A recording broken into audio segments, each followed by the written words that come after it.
As Jesus and his disciples were on their way, he came to a village where a woman named Martha opened her home to him. She had a sister called Mary, who sat at the Lord's feet, listening to what he said. But Martha was distracted by all the preparations that had to be made. She came to him and asked, "Lord, don't you care that my sister has left me to do the work myself? Tell her to help me." "Martha, Martha," the Lord answered, "you are worried and upset about many things, but few things are needed, or indeed only one. Mary has chosen what is better, and it will not be taken away. May the Lord add much blessing to the reading of his word."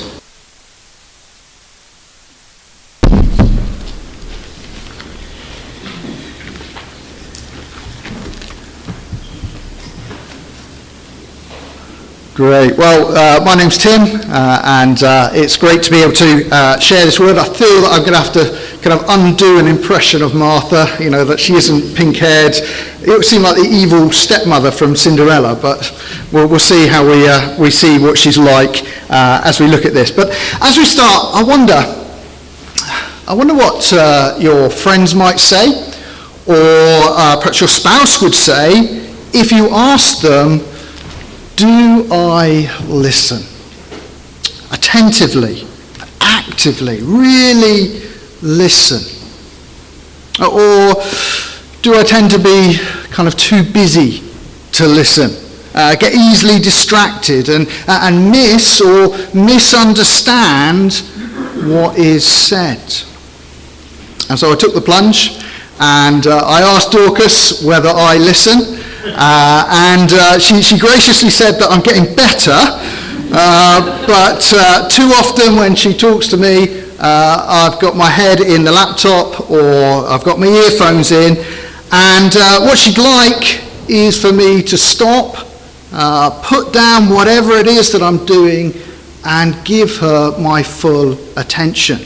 Or else, when she speaks, it kind of goes in one ear and out the other, often leaving her feeling she's talking to a brick wall.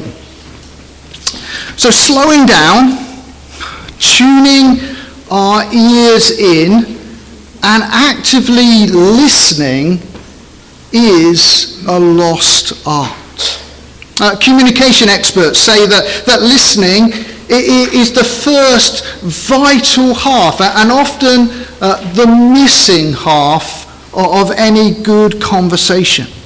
We have to hear what people are saying in order to respond and to have a genuine back and forth, heart-to-heart talk. That's how we really get to know someone and honour and love them and be moved and touched and affected by them. Listen and learn. That is key. And so my title for today's sermon is Listen Up. Because we're going to have this meal with Jesus, and we're going to see the importance that he places on listening. How, in fact, if we are to be a disciple of Jesus, then we need to avoid the distractions and being too busy to listen, and to slow down, sit down, and as the single most important thing ever, listen and learn from Jesus. And that's the heart and essence of being a disciple of Jesus.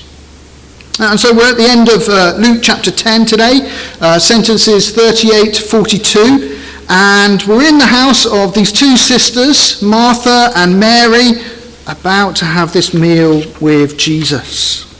And there are three things that I'd like us to notice from this story and this meal. It's on page 1042 if you've got a church Bible. And we're going to do a kind of countdown. Because firstly, we'll meet these two would-be disciples, Martha and Mary. And then secondly, we'll hear about the one necessary thing, listening. And then thirdly, we'll see that if we really do that, there is zero chance of disappointment. As Jesus says as he ends his story, Mary has chosen what is better, and it will not be taken away from her. So let's begin by meeting these two would-be disciples, Martha and Mary. We're told in sentence 38, as Jesus and his disciples were on their way, he came to a village where a woman named Martha opened her home. Martha opens her home to Jesus. She welcomes him. And doing that, it is actually significant in this book of Luke. Jesus here with his 12 closest disciples is partway through a preaching tour, going from town to town, announcing the good news that Jesus has come as the long-expected Messiah, God's chosen king. He's brought heaven's kingdom down to earth. And anyone can be forgiven and restored into a right relationship with God. There Jesus is being announced as the deliverer king that everyone has to receive and follow. And at the start of the previous chapter, Luke chapter 9, Jesus had begun to send his disciples out to do this on their own, in pairs. We're told there in Luke 9 and sentences 2 to 4, and he sent them out to proclaim the kingdom of God and to heal those who were ill. He told them, take nothing for the journey, no staff, no bag, no bread, no money, no extra shirt. Whatever house you enter, stay there until you leave the town. If people do not welcome you, leave the town and shake the dust off your feet as a testimony against them. And so these men would turn up in a given town with nothing but the clothes that they were wearing. They would proclaim the good news that Jesus and his kingdom has come, demonstrate that in incredible ways by miraculously healing people, and wait to see what response they got. And what they were expecting and would be appropriate was that people would be so amazed by this message that they would invite them back to their home to hear more, and would offer them a meal and a bed for the night and breakfast in the morning. And so someone opening their home and welcoming these men became very significant.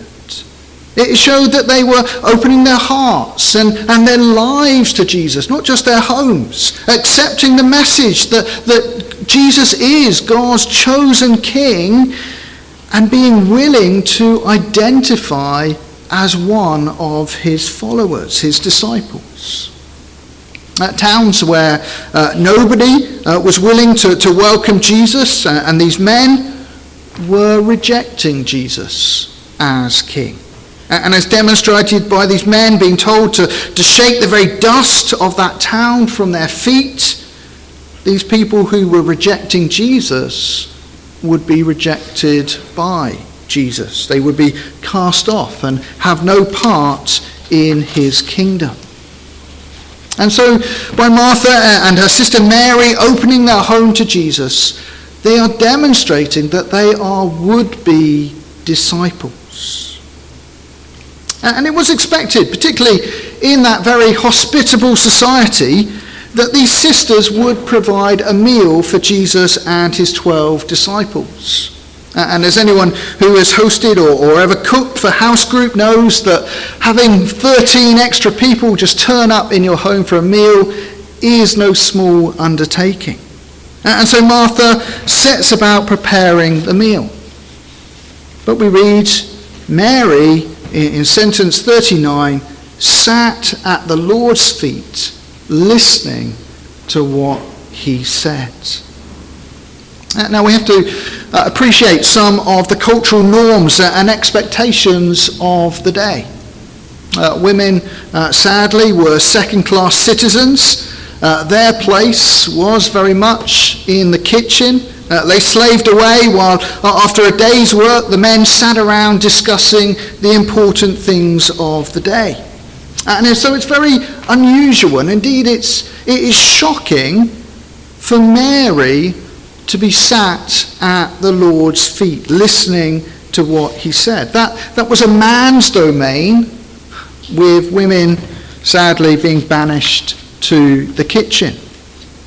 Now, before anyone's kind of blood boils, we're actually seeing here that Jesus and his kingdom is not bound by these social constraints and customs. Women are as welcome as men to sit at Jesus' feet, and so I guess men are as welcome as women in the kitchen. And actually as well, this phrase, sat at the Lord's feet, is loaded with significance. It's a technical term, known to be the place and the position of an apprentice or a disciple. In those days, people learned to trade or got their education by sitting at their master or their rabbi's feet. So if you wanted to be a builder or a doctor or aspire to be a religious teacher, you would join yourself to an expert, someone who was distinguished and experienced in their field, and you would become their disciple. You would sit at their feet.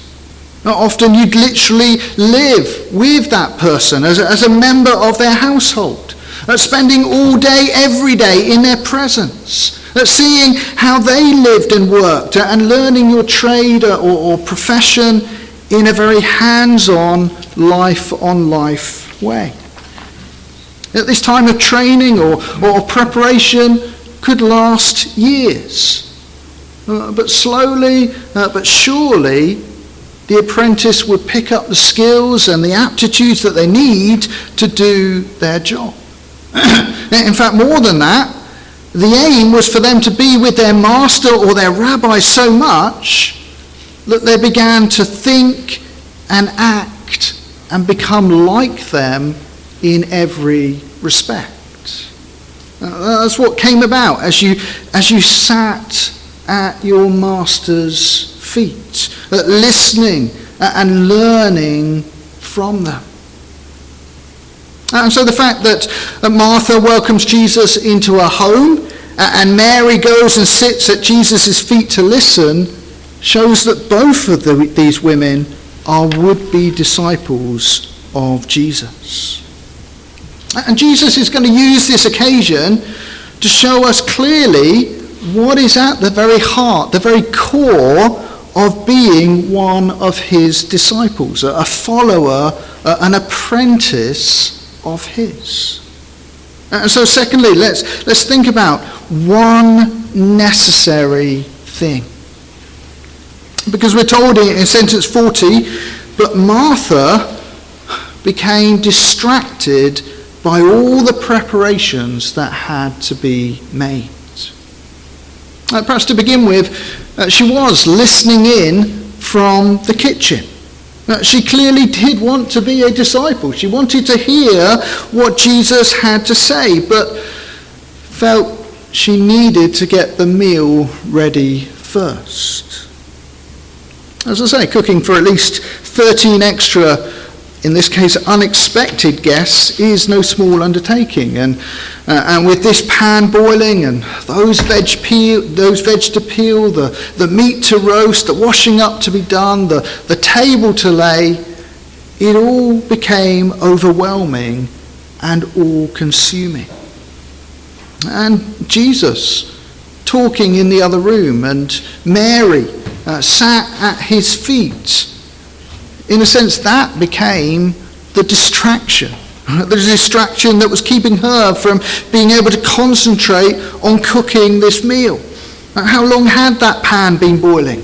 What temperature did the oven need to be on? Where is the extra crockery and cutlery that would be needed? She just couldn't think. She became more and more frustrated and flustered. And it becomes all too much. Exasperated, she bursts into the room where Jesus is teaching, complaining in sentence 40, "Lord, don't you care that my sister has left me to do the work by myself? Tell her to help me." Now, if you're anything like me, and as I've spoken to people this week, they've said, I have a lot of sympathy for Martha. And that's right. Welcoming Jesus into a home, cooking for him, that's a very good thing that she's doing. And in Jesus' response, we need to see that he isn't telling her off or angry. Jesus speaks with real compassion and gentleness to her, understanding Martha and her situation. He repeats her name twice, Martha, Martha. And that's a very tender and gentle way of addressing her, like we might say, there, Martha, it's okay. I know and can see that you're worried and upset by many things. He can tell everything has just got on top of her and she's overwhelmed. And with great empathy and sympathy, Jesus is wanting to help. Few things are needed, he continues in sentence 42. Or indeed, only one. Because there are good things, even very good things, like offering hospitality. And then there are better, necessary things. Indeed, one critical thing that nothing can be allowed, even or especially the good things, to distract us from. I'm always challenged as I work in the cafe by how serving people food and making them drinks is a good thing. But it's great to be in a team who get the fact that even these good things can potentially distract us from the even better and more necessary thing. Sitting with and listening to and talking to these people who come in and hearing their stories and seeking to point them to Jesus. I guess that's the same with Welcome Club or with TOTS. Similarly, doing kind of Speak Kids or Speak Youth, organising the fun activities and the games. That's a good thing. But again, I think everyone in that team recognises the fact that the single most important thing about those clubs is to help the kids hear the stories and the good news of Jesus. But having done that myself, I know how easy it is to become consumed with organising the activities and to miss this main thing. And of course that's the case for all of us in our everyday life. How many parents feel the pressure and want good things for their kids, and they want a full social and sporting and educational calendar, the football training and sleepovers and the like. And yet how many have come to the realisation, I've done it again. Good things have crowded in and they've become overwhelming. They're a distraction and have become a distraction from the single most important, better thing in life. Or of course we can want this for ourselves, with our hobbies and friends and work and family life and keeping fit and healthy. These good things that can so easily become all-consuming things, distracting us from the one essential thing. People often talk about the difference between big rocks and little stones in life. Now, these rocks and stones are all the things that we need to fit in and do in life. But if we fill our life with all the little stones, the things that are good and legitimate and in many ways necessary, then we'll find there is no room for the big rock. Whereas if we put the big rock in place and have that as the bedrock and foundation of life, the rock on which we build and shape everything we do, the one thing that is absolutely critical and necessary, then all the small stones can fit in and be crammed in, even in the hundreds, around the edges in their rightful place. And that's probably one of the greatest challenges that we all face all of the time. Making sure the big rock and not the little stones are central and the critical thing in life. And like Jesus, no one is telling you off or is angry when you don't get this quite right. Time and time again, we're invited to be coming back to Jesus, slowing down, sitting down, listening, hearing to what he has to say. Time again, we hear stories and have meals like this with Jesus as a chance to reassess and reprioritize our lives and our loves. To check whether the good things are crowding in and becoming the all-dominating things.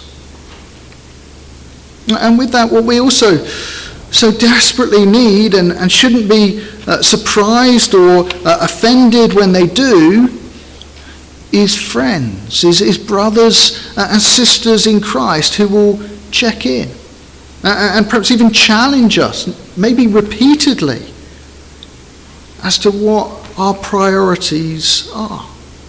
Because that's one of the top things that we need from one another as we love and care for one another, to make sure the main thing remains the main thing. Because we all know just how easy it is for any of us to become distracted and to drift. So listen up. First things first.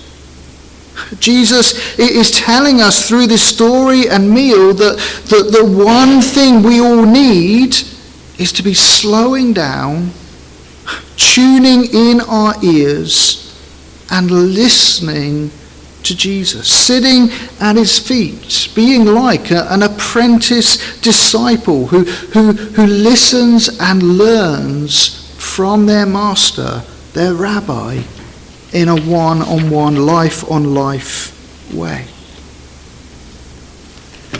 And if we do this, then Jesus tells us there is zero chance of disappointment. So this brings us to our third and final point this morning: zero chance of disappointment. Jesus ends this story in sentence 41 by saying, Mary has chosen what is better, but it will not be taken away from her. What Jesus has to say is truly worth listening to. It is life-giving, life-saving, life-sustaining. There's something captivating and delightful about Jesus and what he says. His words make sense of life for us. Having him with us, speaking to us in all the confusion and the chaos, anchors us to reality. To a reality where God is God, who has made everything that is good. A God who is remaking in a way that we never could and never deserve. Everything new, beginning with us as individuals, so that we become a new humanity, a new community, and then eventually remaking as new the whole world and everything in creation. We have a God who's come near in the person of Jesus Christ, who's shown us the extent and depth of his love for us, his desire to live in relationship with us, to have him follow Jesus, to sit at his feet and listen and learn from him.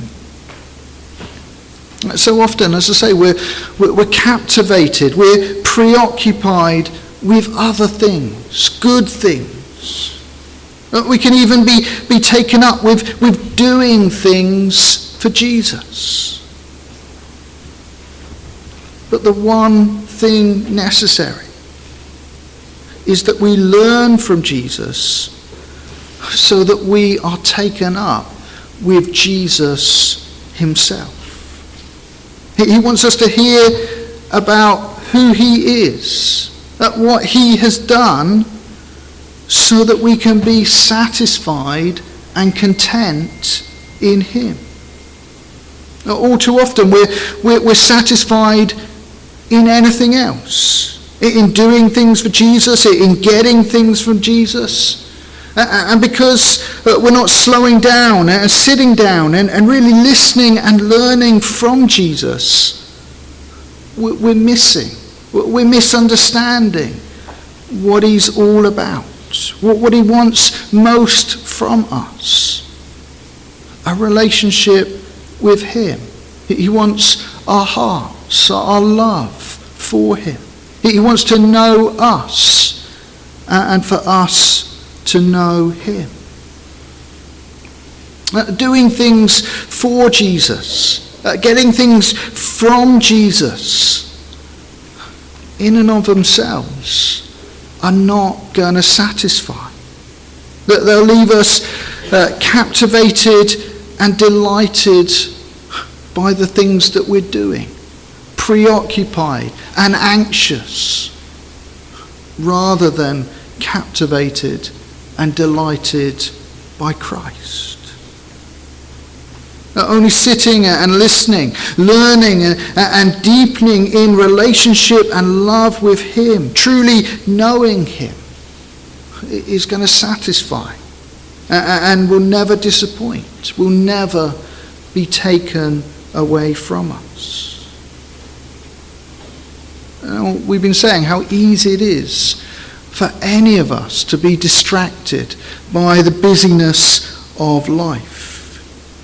And we do have to live life. And in some ways, we don't have to make a choice. What we need is Jesus with us, moment by moment, day by day. We'll need set times. We need to prioritize time with the Lord, to pause and listen to him day by day. We need to come together Sunday by Sunday to hear him speak. We can value house groups as we sit together and listen to Jesus sitting at his feet. But as well as the set times, we need to be cultivating a whole life where we're hearing Jesus speak, even as we're doing the busy and necessary things of life. As we go about our normal activities, as we make decisions, as we get angry and lose our temper, as we set our hearts on the things that we want, or as we're caring for our family and friends. All of the time, in the everyday activities and moments of life, we're to be open to hearing Jesus speak. Do we know what it is to be listening?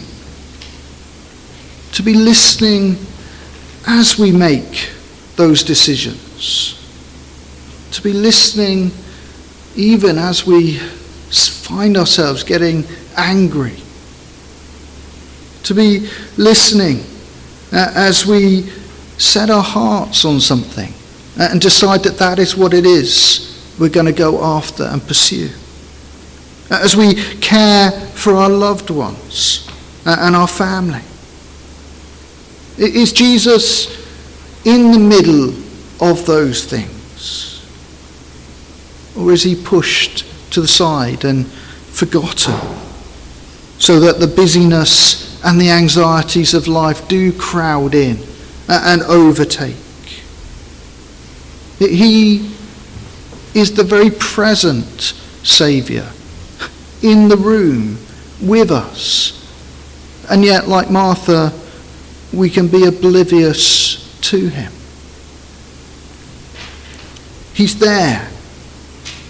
His comfort and strength is available. His wisdom and guidance can be known. His peace and love is there to be experienced. His purpose and direction can be found. His presence and person is right there. To be knowing him and enjoying him and being satisfied and never disappointed in him, we have to be choosing this better thing, this way of life where we're listening, where we're hearing, where we're being responsive and directed by him in all things, stopping, turning, tuning our ears in to hear and listen to his voice, to his word. Does Jesus speak in the everyday things that we do and say and want? Is he present and relevant, near and heard? Because life lived continually at his feet, relating to him, engaging with him, hearing, having this back and forth relationship with him. This is the better part, the better thing that Martha is choosing, that will never be taken away from her. It is cultivating that in our everyday life, deepening our relationship in the everyday moments that Jesus is saying is the one thing we need as we hear his voice and follow him.